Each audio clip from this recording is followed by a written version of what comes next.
Hi there, and welcome to my YouTube channel.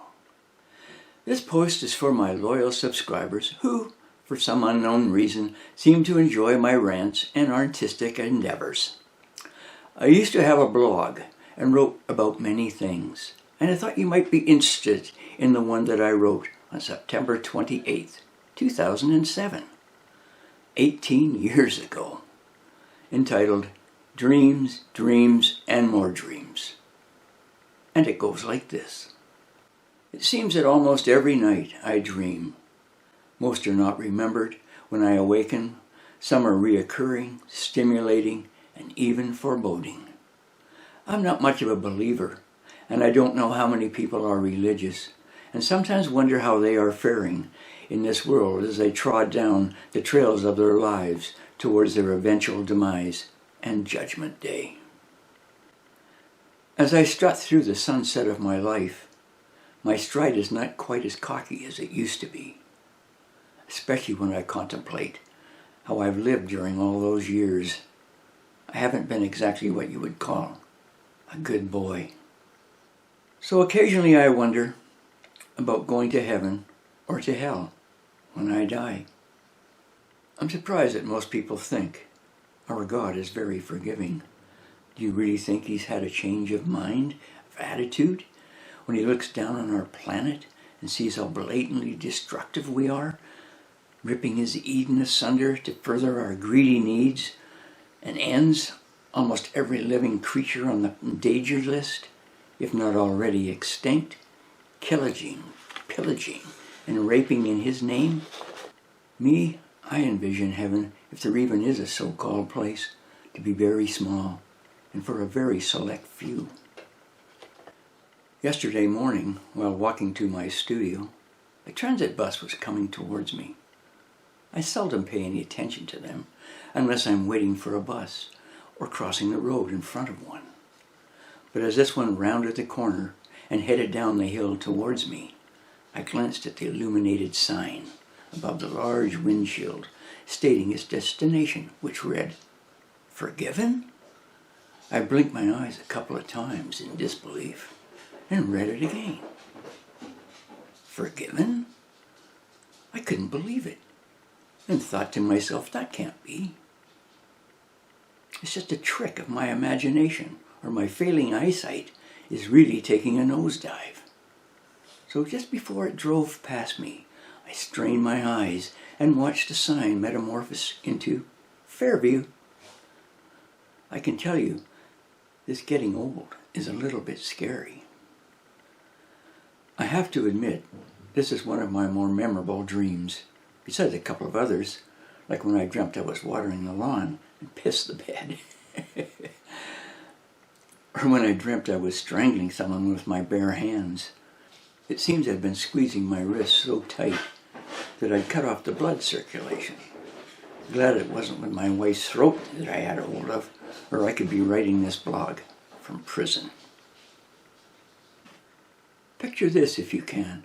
A small wooden bench, which was obviously built by a master carpenter, not some store-bought pressboard thing with a vinyl wood pattern glued to its surface, and it's surrounded by white curtains, slowly waving as if there is a slight breeze. Doesn't seem so unusual, does it? Except when you look up and down and realize the bench isn't sitting on a floor and there is no ceiling.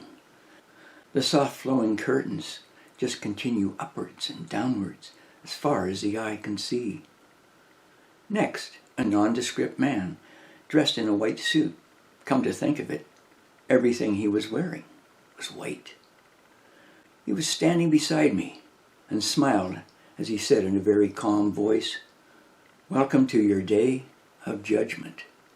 Ooh. Now I didn't feel like I was dead at this point.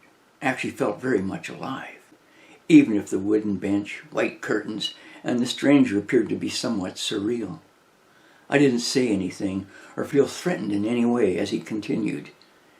Getting into heaven is based on a 10-point system, the magic number being 6, or better, for entrance.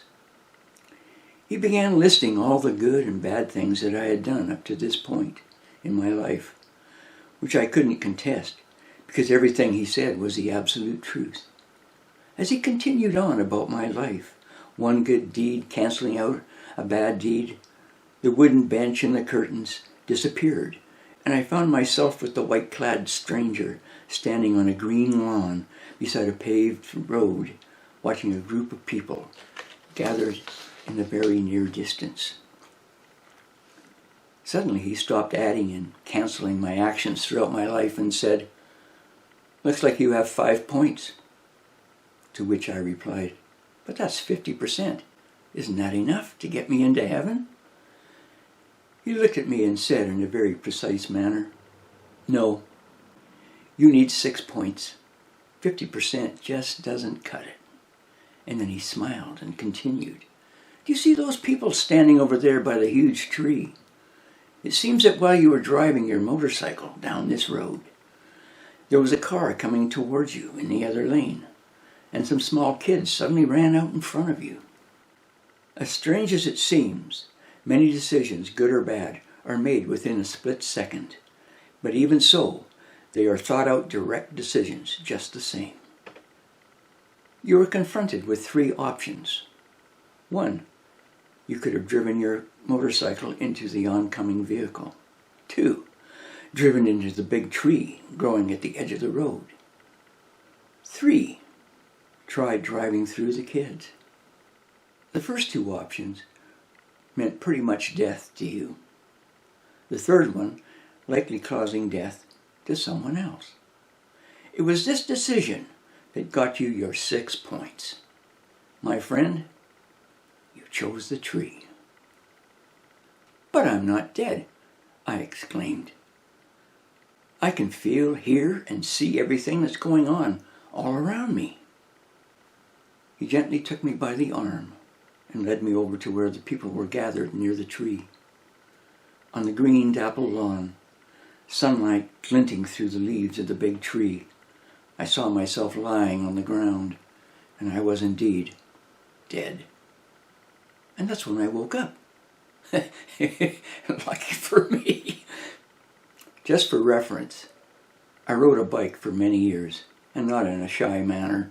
Never learned how to drive a car.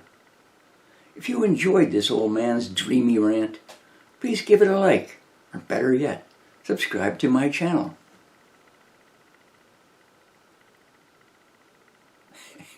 Cheers, eh?